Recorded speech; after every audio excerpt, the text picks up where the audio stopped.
the people on the other side are bad. They want what's worse for the country. I and my people, we want what's best for the country. You and your side, it's clear. So you have, I don't get you, I don't like you, and I think you're a bad person. That's a lot. And then it comes into not just how we think about the political leaders, but people in our families, our friends, from high school. We find out how they voted and how they're thinking. And then we see them as strangers. We don't like them as much, and we think they are morally bad. What do you do when someone you love believes something that you think is actually destroying the world? Well, I am Dr. Lisa Marie Bobby. This is Love, Happiness, and Success. And today I am talking with Dr. Bill Doherty, the marriage and family therapist who pioneered innovative ways to help couples on the brink of divorce heal deeply fractured relationships, and who is now using these same superpowers to help us heal our fractured society through his organization, Braver Angels. If you are in a situation where you are navigating very, very difficult, fraught relationships, hard conversations with people who you care a lot about, this is going to help you find some direction so that you don't have to choose between your beliefs and your relationships. And this is important for all of us to be thinking about, especially now. Dr. Bill Doherty is one of these huge leaders in my profession, literally changing the way therapists do therapy. You saw a problem in our world as a result of different political and cultural belief systems that were causing some of the same fractures and disconnects that we see in intimate relationships. And I'd love to hear a little bit more of the origin story of Braver Angels and how you took this on. Well, it wasn't that I was had such a kind of wisdom and foresight. I was just sitting at this desk after the election of 2016, when President Trump was elected, to the shock of, I think, even his own supporters, right? I mean, a lot of people thought that Hillary Clinton was going to win. So I was just sitting at my desk a week later, and I got a phone call from a colleague of mine, long-term colleague, David Blankenhorn in New York City. We worked on fatherhood issues and marriage issues over the years. And he told me he had been on the phone with another colleague of ours, David Lapp, who lives in Southwest Ohio.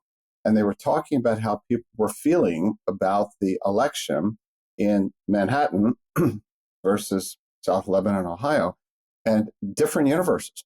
In New York City, the world was ending. And in South Lebanon, Ohio, it was a morning in America.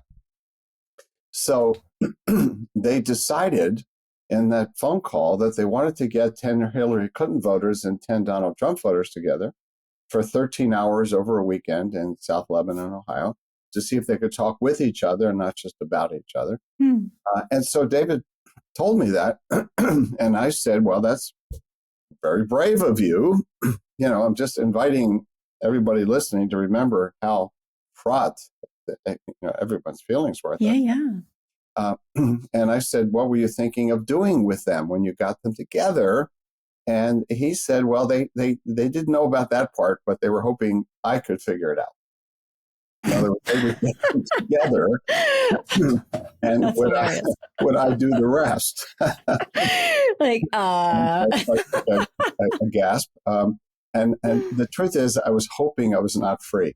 They already had the date, September 8th to the 10th, 2016. And so I looked at my calendar, and in fact, it was free. Crap. So I actually decided that, okay, let me do it. That I had learned about not only working with couples, but I'd done a lot of community engagement work too. So I knew something about group process, and so I said, okay, let's let me do it. So I flew, cashed in a frequent flyer ticket and flew to Ohio. We had no money for this. We met in a church basement, and Friday night, all day Saturday, Sunday afternoon, and it was a very powerful experience. People were tired of just fighting. When we asked them why they came, they said, "We got kids to raise here. We have hospitals to maintain and roads, and we can't do it if we're just fighting each other." Yeah. So it was very powerful. They encountered each other as people. So I'll give you an example. We started with why they came, and this is what we do in therapy. Why you're here. Yeah. And there was a woman who was blue, so we're talking about reds and blues, more liberal. She voted against Trump. She got tearful as she said she was afraid for her grandchildren's future in the country. That Trump was a very scary figure to her, and she teared as she said that. Later on, a Republican woman who's actually was a leader in the Republican Party in the county said that was the first time she realized that it wasn't just hype, it wasn't just talking points, that there were people, there were Democrats who were really fearful, worried, because up to that point she thought it was just partisanship. That would be an example. Okay. Another example was a moment we had people in small groups. There's something called a fishbowl process. Where you have people like-minded in a circle talking among themselves, and then the other group is listening to learn about how the people in the circle, see the world, and then they switch. So when I asked the Reds who voted for Trump in the middle about their views on Trump, they were able to say what they liked about him. But I remember one young man said he's a scumbag. That was in the Red team. Red. The Red said that Trump is a scumbag. I hate him as a person, but I think he's what we need now. Blah blah blah. And so for some of the blues, it was like, not everybody is following him like a cult figure. Not everybody's adoring him. Okay. Yeah. Okay. Those are just two examples where people came to understand that people on the other side have more complexity in their view. And then it was a carefully designed process. I mean, just like couples therapy, you don't let people go after each other, right? So it was a carefully designed process that encouraged listening, not trying to change anybody's mind. Like one of the ground rules for all of the subsequent work we did is you're here to, say what's on your mind, listen to others, but not try to change anybody's mind. So it's they encountered each other differently in a space that that was constructive, and they absolutely loved it. That's incredible. And that you and the intention of the group is setting up this environment of respect and the intention of just understanding and not needing to change or influence another person based on your own beliefs. And I could understand how that would be a very unique experience compared to what frequently happens in these moments where people start to get into power struggles around who's right. Yeah. And I'm wondering if you could actually talk a little bit more about this. So I had the great privilege of hearing you speak at a keynote presentation at the APA conference in Denver not too long ago. And you were up there on stage with psychologists and really talking about not just your program, your work through Braver Angels, but unpacking some of what creates the fraughtness in these relationships and what to do differently. A big part of this is, can we tolerate a difference, a strong difference with a loved one? Can we tolerate the difference without trying to get them to change so that I feel better? Okay. This is the kind of emotional self-regulation that is necessary in this world where we differ so much and where the differences feel so existential. Everybody's Yeah. using that word nowadays. They're going to rack and ruin if the other side wins the election. So all those external forces kind of come in to personal relationships in a way they did not 40 or 50 years ago. People did not have the same emotional reactivity to who their loved ones voted for. What do you think changed? Well, that's the bigger picture. So let me say a little bit about that. Okay. So what the political scientists call affective polarization. Polarization, how we feel about each other across the political divide. That's different from issues polarization. What policies you hold. For the last 40 years, that's been rising in this country. And it has three components that the social scientists talk about. Well, one is othering, and that is people who think and vote differently than I do. I don't understand them. Who are they? They are other. They're alien. They're strangers. How can that and what be? I invite people to do is to ask yourself how many times you said, how could anybody possibly think, vote that way, right? Yeah. And so we fill in the answer to that. They're either fools or they have bad will, okay? So the first is othering. The second is disdain. So we don't like the people and trust the people who vote differently than we do.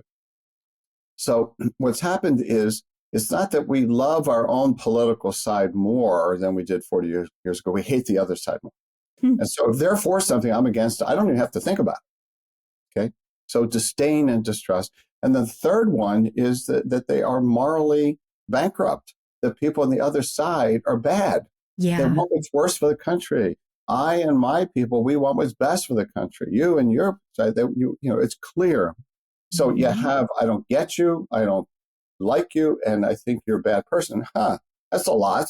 That's a lot. And then it comes into not just how we think about the political leaders, but people in our families, our friends, from high school.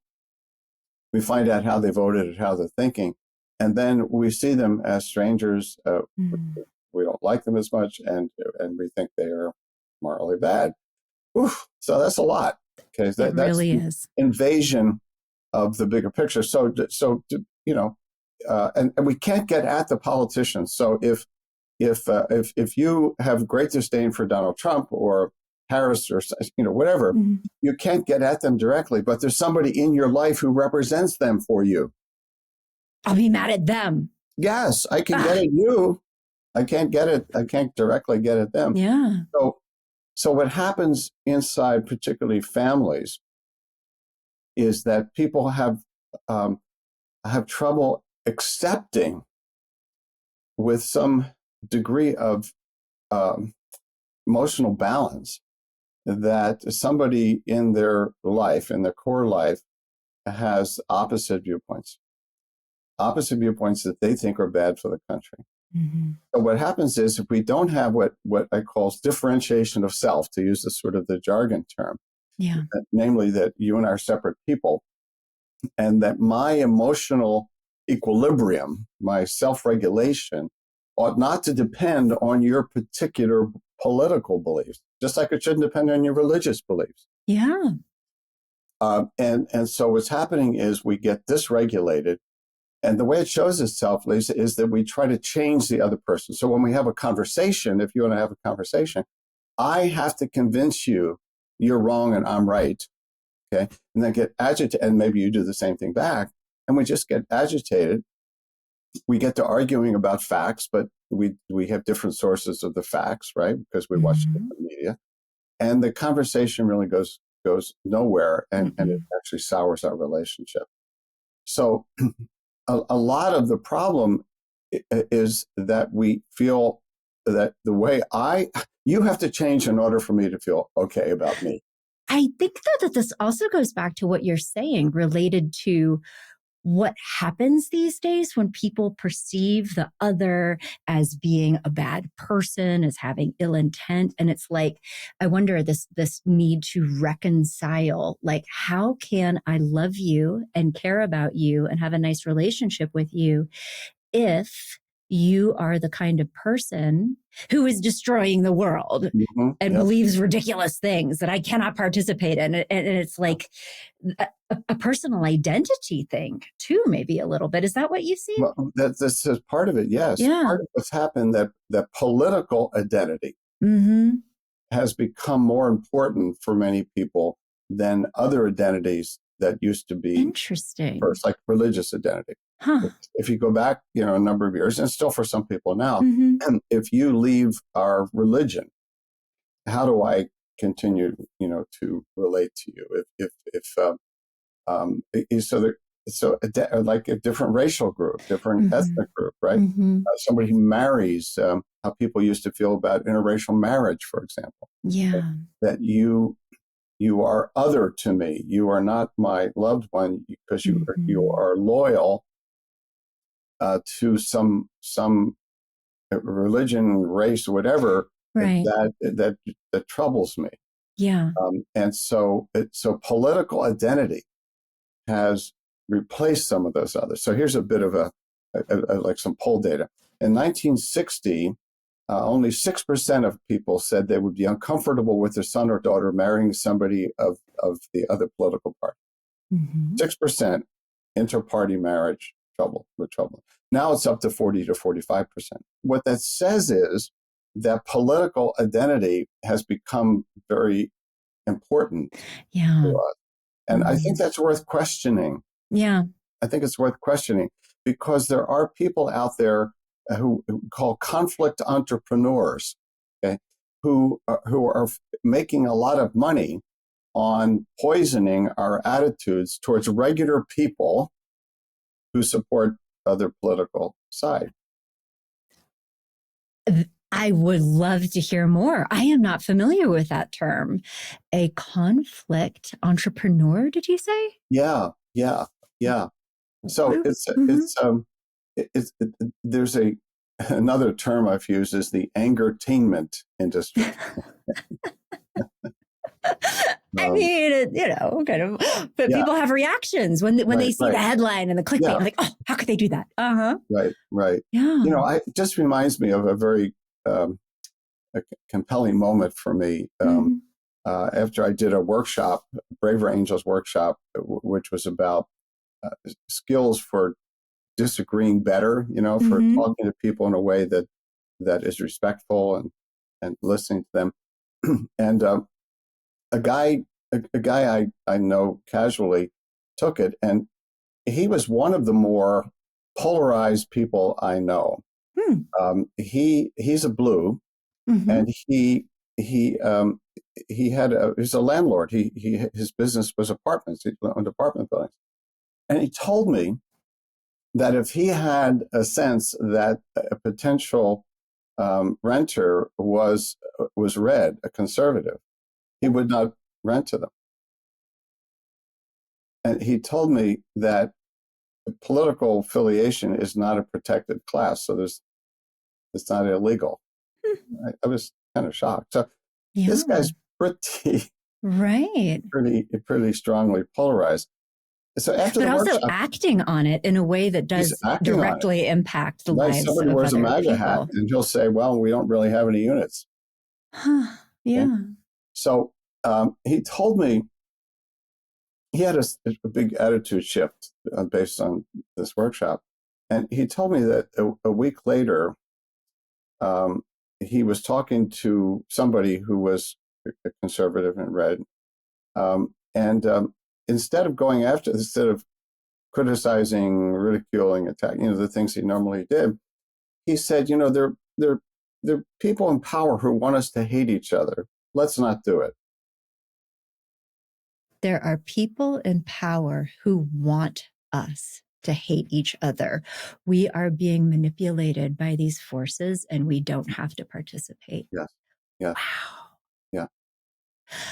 So tell us a little bit more about this. That there are these forces and certainly algorithms, right? Like that's a reality. And I heard you say a little while ago, other people's news, other people's information is shaping their experience Can you unpack this a little more? Because I think it's Yeah. really significant. Yeah. So all of the political scientists who study polarization say that social media, the explosion of so many different media outlets are major contributors to our polarization. And what happens is increasingly we live in different information universes. Okay, and not only giving us versions of facts, but also attitudes. So if you look at certain news outlets on TV, if you depending on the algorithms and what channels you get, what information comes on your social media, they're not only giving you different versions of the truth, they're communicating an attitude usually of contempt. So look at the smiles, like, oh my goodness, can you believe that those people, not it's one thing to have contempt for a political leader. That's that comes with the territory, I'm afraid. Sure. But we're talking about regular people. And so we end up thinking that people who disagree with us are either intentionally, well, they're ignorant, most of them, or they're intentionally not seeing the truth for self-serving reasons. And if and that's being fed to us all the time. Right. So you can see that if you're somebody in my life I care about, I want to change you on that. I want to respect help you. I want to help you out. Let me tell you what's really going on. Yeah. Yeah. Let me tell you what's really going on, because you're not seeing it. Right. Okay. And then I come across in a way that disrespects you. Yeah.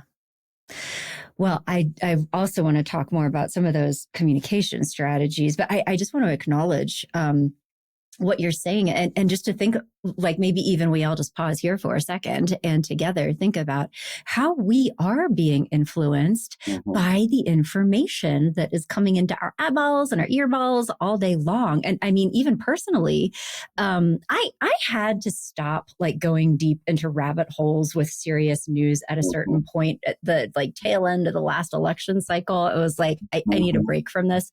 So now in my news feed, ask me a question about Prince Harry and Meghan Markle, and I can probably answer it. But I do pay attention to world events and things. However, I have a good friend, and she is deeply team blue, and she's connected to Blue Skies. I don't do a ton of social media, but she's telling me things, and I'm like, what are you talking about? Like, I don't know anything about those things that you are talking about. And she has like all this stuff and facts and data, and she is, of course, very like activated a lot of times about these things. But I think just to reflect on that and consider what universe this other person is inhabiting. Because back in the day, we had 3 news channels, right? And they're like evening news in the newspaper. And it was sort of like everybody had the same sources of information. And that is not even a little bit true. And now it's 24/7 too. So, and what we know is that for media, more people will tune in when the news is negative, is scary. This is part of our nature. We pay more attention to negatives. If you hear that somebody said something bad about you, what? I want the detail, right? Somebody who paid you a compliment isn't that nice. Okay.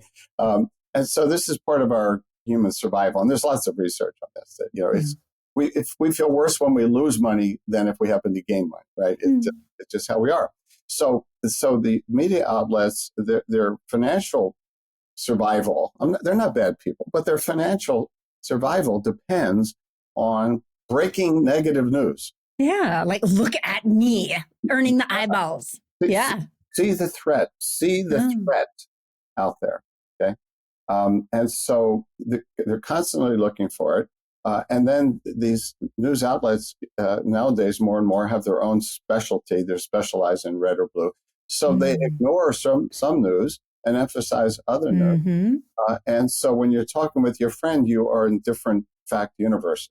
Yeah, interesting. Now, here's the trap, though, Lisa, that it's tempting to think that if you actually look into sources, and you do your research, that that you will be able to persuade your friend or loved one, yes, change their mind on important matters that their tribe holds. Okay, that we don't go around just as isolated individuals. We live in these moral and political communities, and so if you're talking with a friend who spends a lot more time than you do looking into this stuff, and they have their quote facts at their disposal, you're not going to just say, "Oh, well, thank you for enlightening me."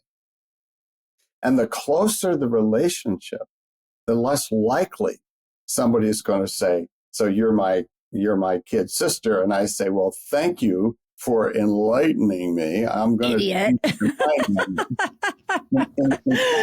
On social, in families, people will go to their grave without giving in to. Oh yeah, but I think that is the trap, though. I mean, people could think like, "Oh no, you are deeply misguided. Let me provide you with the real information, and then you will understand." That's right. And that turns into, because what you're saying is attached to things that are so much deeper around identity and community and who we are, and I mean, it goes really deep. Yeah, think of it more like you don't have to switch. Somebody doesn't give up their religion. They don't switch their religion based on what you say, and so then what happens is we get agitated because we lead with facts, you counter with yours, you don't agree, and then we get agitated.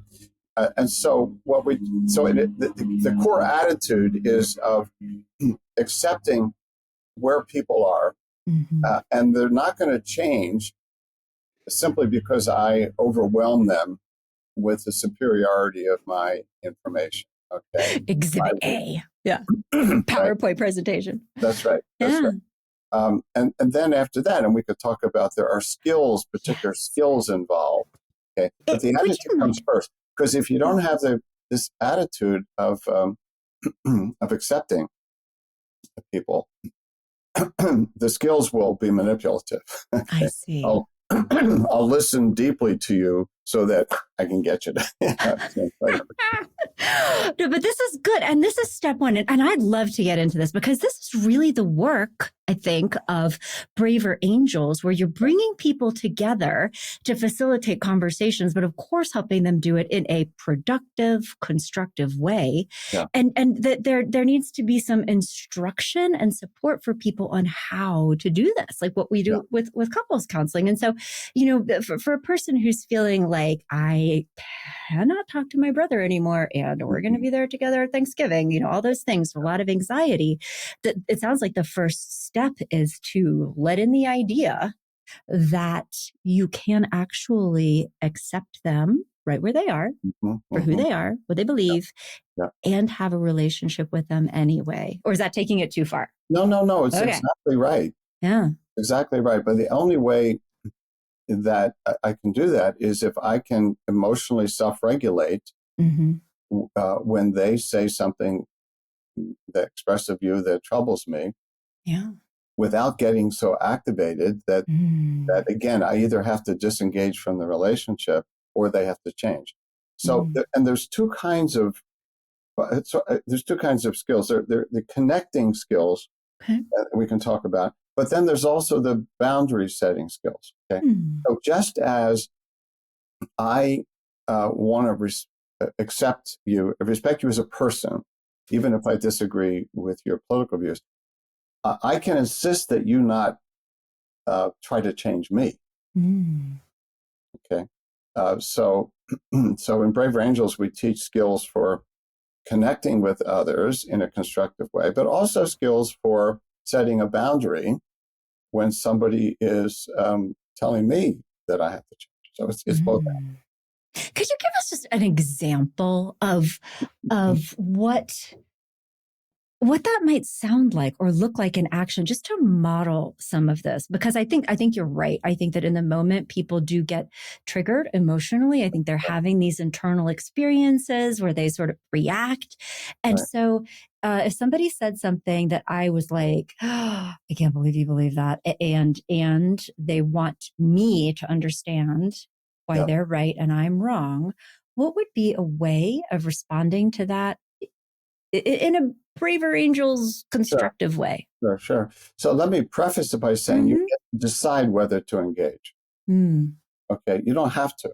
Yes. They could just say something and then you say pass the potatoes, Yeah. So, right. So Mm-hmm. choices involved in whether just because somebody says something you think is misguided or stupid or whatever, Yeah. you don't have to respond. That's great. Because a lot of people don't know that. Right. And it's like, I need to defend the universe right now. And right. And so just to Yeah, be like, you can tell me let it that go. you're a flat Earth. What your hobby is flat Earth theory. Wait, I'm Bill, go, oh, okay. what are you saying right now? Is it, I mean, everybody knows that the earth Yeah, is flat. right. So I might think, okay, Lisa, okay.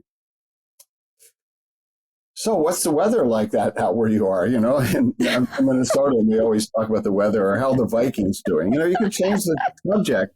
So I just want to emphasize that if you are activated and you don't think you can use the skills I'm now going to talk about, you don't have to engage. And that's awesome. And you know what? Fantastic advice. Like if you are like, oh my God, I'm so flooded right now, I don't even know what to say. Just don't Don't. actually. And that might be the best course of Right. action. Yeah. And Mm-hmm. then you change the subject. These are the skills for protecting your back. You could just say, Mm-hmm. I don't feel like going there. Like if the person was pushing at you, don't you see it? Joe, I just as soon not get into it today. Been Yeah. been a long day. Mm-hmm. I call that a soft exit from the Yeah. conversation. Seriously. So what I'm saying is you have to, just like in so many areas of relationships, you and I are both therapists. For something like sexual intimacy, you have to be able to decline in order to say yes. Yes. Right? If you Right. don't, if you don't have the right to decline, if you don't feel you can, the rest of it isn't going to be very helpful. That is so true. Okay.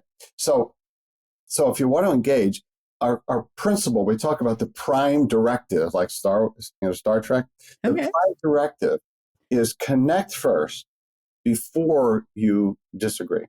Connect first.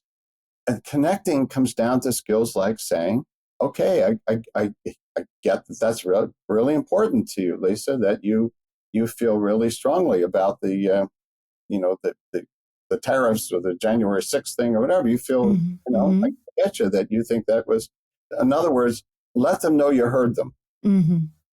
Or if they were saying something kind of long and you weren't sure, you could say, so let me see if I understand what you're saying.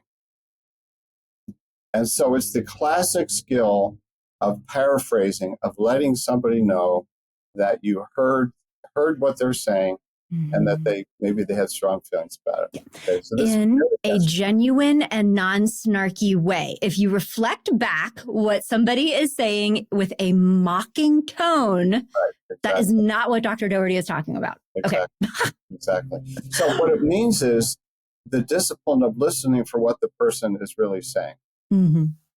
And letting them know you get what they're saying. So that's number one. The second key connecting skill is to find something to agree with, if you at all can. Okay. So the country is in a big conversation now about immigration, and what should we do with folks who are not documented, and the current administration's policies. Big thing. Mm-hmm. You probably most of us agree on some aspects of this. That you can say, I agree with you. Let's say if somebody in your life is saying, I'm with the Trump administration. We need to get these people, out of here or shouldn't be here. It's not fair and blah, blah, blah. I might say first, okay, I hear you on that. You get strong feelings about people not being here, properly. And then I might say, and I agree that we have to have regulated immigration. We have to know who's coming, and it has to be regulated and lawful. I'm really with you there. Yeah. Okay. Can you see the effect of, like, I hear you and I agree with you on this, that the other person's blood pressure goes down? Yeah. I'm safe. Yeah. Okay. Yeah. We're actually, and around a lot of topics, there is something you could agree with. Okay. Yeah. And if there is something you agree with, you go there first before you disagree. Okay. And then, because you've made a connection, and at that point, you share your perspective. Now, we have a skill that, these skills that, you know them, therapists know them. Nothing I'm saying is that, no. But there's a particular skill that I've given a name to. So I'm going to brag here a little bit. Oh, okay? Please do. That we have, that we call pivot.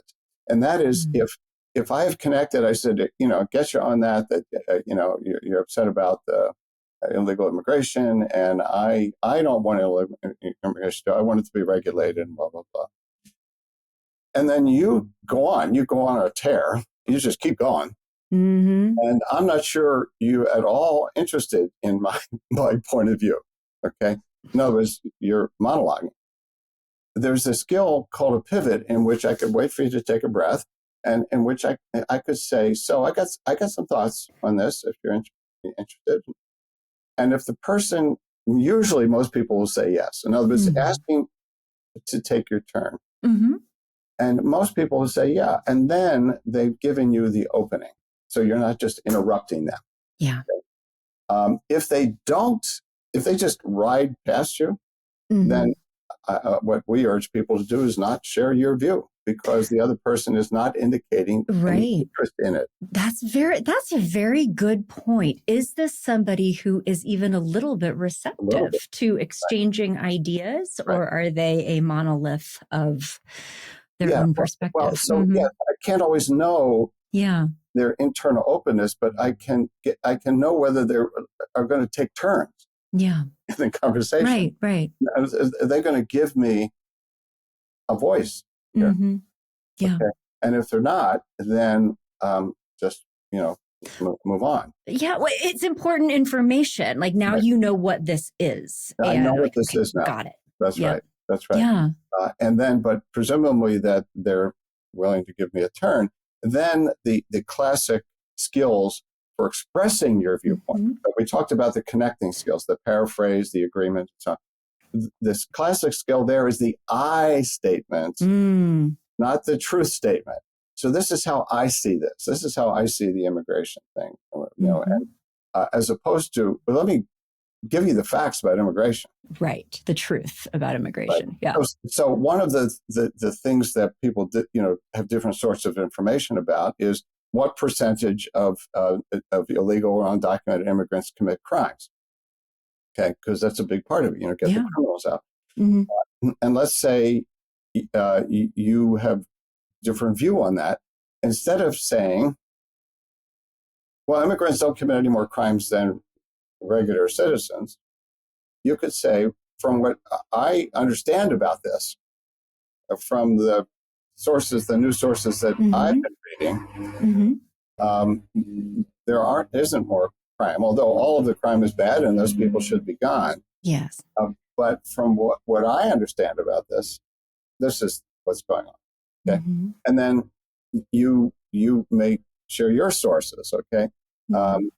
But can you see the difference between saying I messages versus truth statements? Yes.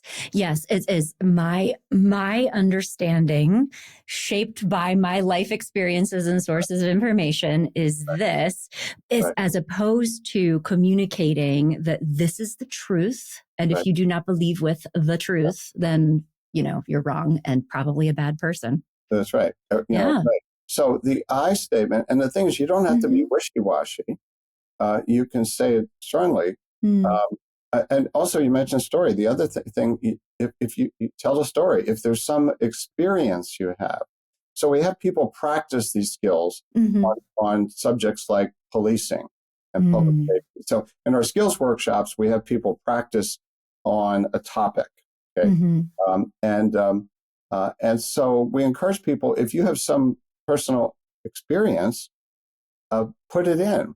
So somebody's saying, well, my spouse is a police officer, and I just see a lot of disrespect going on out there, and and he or she's putting their life on the line, and it's very demoralizing. And I just feel like we need to be more supportive of those folks. That's very different than saying we need to support our police. Okay, well, yeah, that's fine. That's a good bullet point somewhere. But there's a story there. Yeah. And you're humanizing it and letting people into the, I don't know if vulnerability is the right word, but like a more intimate perspective that's really helping the other person understand why it is personally important and meaningful to you. And I have to share, just like along these lines, I had a very interesting personal experience around the time of the last election. And so I have to out myself here. I have some strange hobbies. And one of them is walking up to strangers holding signs that say, that because I'm actually genuinely curious. I think I have a counselor personality. I'm like, tell me more. But I did that leading up to the election. There was a woman on a street corner, Pearl Street Mall in Boulder, Colorado, which is where I live. And I was like, tell me about this sign. And it turned into the most fascinating conversation. And it opened up so many different dimensions of her belief system, where I was interested about how the political point of view was wrapped up in all of the spirituality and a not superstition, but like a true, deeply felt belief in conspiracy. I mean, what I perceived as being conspiracy theories and global cabals, but also like forces of good and evil and light and darkness that were very, very spiritual in nature. And it was so interesting to me because before that, I was thinking about this whole situation on like the merits of public policy and the outcomes of people. And I did not understand some of the meaning that this was tied to. And I wonder if any of that is coming up in Braver Angels work, where other people are really able to see like, oh, this is kind of what it's attached to, that it's political, but like the... Yes, a beautiful story. And one of the, so one of the things we say, we teach is that behind every passionate political belief, there's a story. Okay. Yeah. There's a story. And if you want to go deeper than just the communication skills, and you have a loved one who goes on a tear about something, sometime when you're calm and you are not at all interested in changing the mind, you just want to understand. Yeah. Ask them to tell you, more about why that's really important to them.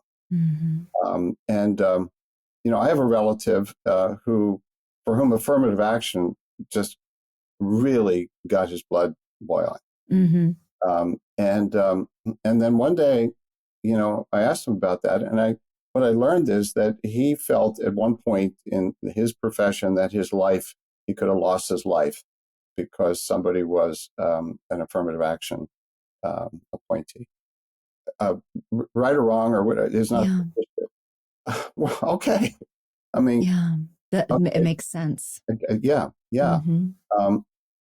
With abortion, with so many things, there's often a story. And so one of the exercises we sometimes do when we have longer workshops is give everybody 5 minutes to answer this question: what life experiences have influenced your values and beliefs about public policy and the public good? What life experiences? And then people get to tell a story about growing up, about their family, what's important to them, their faith. And what this does is it humanizes. Yeah. It humanizes people. We do this with elected officials. We do workshops for That's incredible. elected officials as well. And people, they see each other as three-dimensional. What often happens is we start with issues, policies, politicians, and when we just bang, what do you think of Trump? What do you think of this? Tariffs, whatever. And we don't get to what's underneath it. Yeah. Underneath it is where the gold is. And one of the biggest learnings that I've had in my 9 years or so with Braver Angels is that I used to confuse policy positions with core values and aspirations. And I learned that they're not the same thing. So you and I might differ considerably about public education, about funding for private or religious schools, about the role of teachers' unions, around those policies. Okay?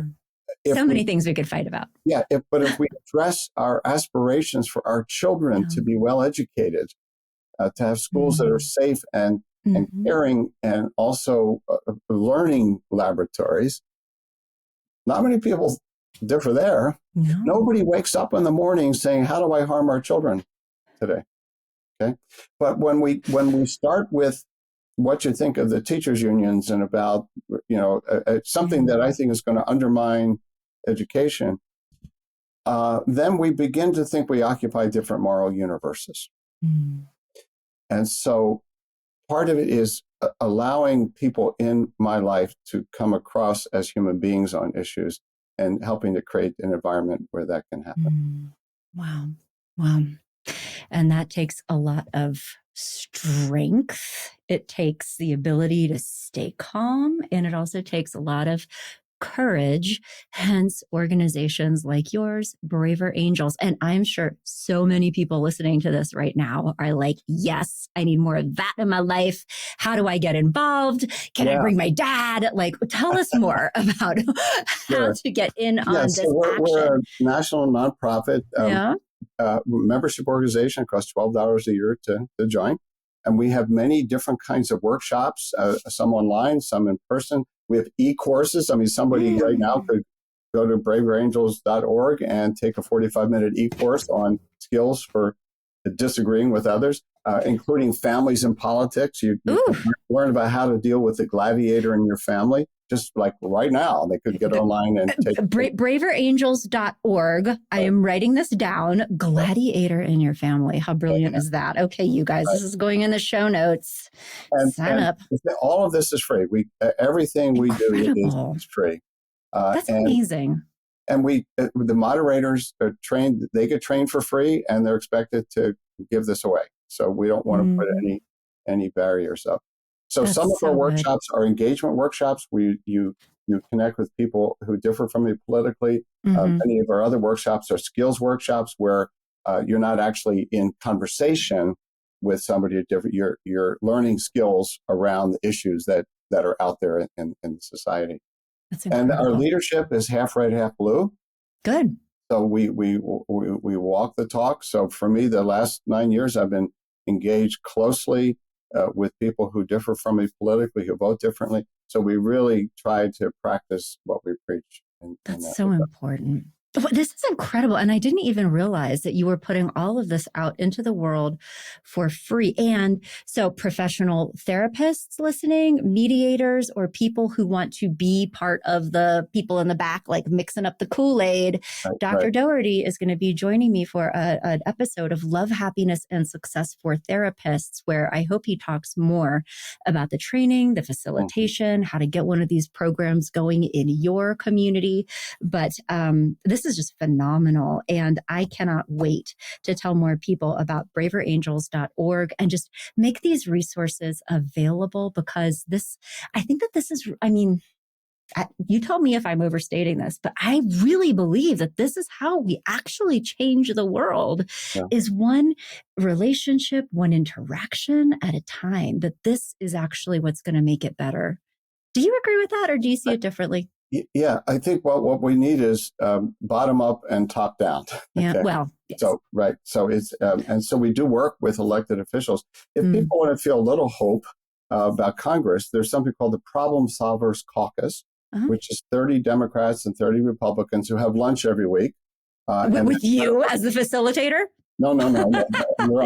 But and they work on bipartisan, and we've done workshops with them. Amazing. And some of the more powerful experiences that I've had have been with doing workshops with these members of Congress, where we get them to tell their stories. The 5 minutes of. So I've done that with members of Congress, members of state legislatures, and there's not a dry eye in the room. I bet. And that's so important. And that really is true leadership, is having that kind of courage to go to those hard spaces and be open and talk about your stories and be open to the experiences of another. But that I think says a lot about the wisdom that is at the top of leadership, is understanding that this is not going to get anybody anywhere, truly. And I'll quote a line from somebody from one of those workshops at the end of it, where he just felt connected to his colleagues across the aisle in a way not before. When I asked people what they were taking with them from the experience, he said, what I'm taking with me is you can't fight somebody in the same way when you know their heart. You can't fight somebody in the same way when you know their heart. No, you can't fight somebody in the same way when you know their heart. I'm waiting for the chills to kind of like work their way through. That's so beautiful. And what a beautiful idea to glide to a stop on. Dr. Bill Doherty, this has been just such an incredible and powerful conversation. And you guys, Dr. Doherty has so much to offer. So obviously, braverangels.org. I'm sure that you guys have all signed up for this while we were talking about it. So anyway, there it is again. And also, if you are a therapist and really interested on Dr. Doherty's ideas about how to apply communication skills and his couple therapies, techniques that he's been talking about throughout this show, you can find more about Dr. Doherty. Is it just drdoherty.com? DrBillDoherty.com? It's Doherty Relationship Institute. Doherty Relationship Institute. Okay. Or discernmentcounseling.com. Good deal. Discernment counseling. Okay. Well, we'll talk more about that on the other show too. But anyway, thank you again so much for your time and your generosity and your wisdom. It's been a joy. Thank you.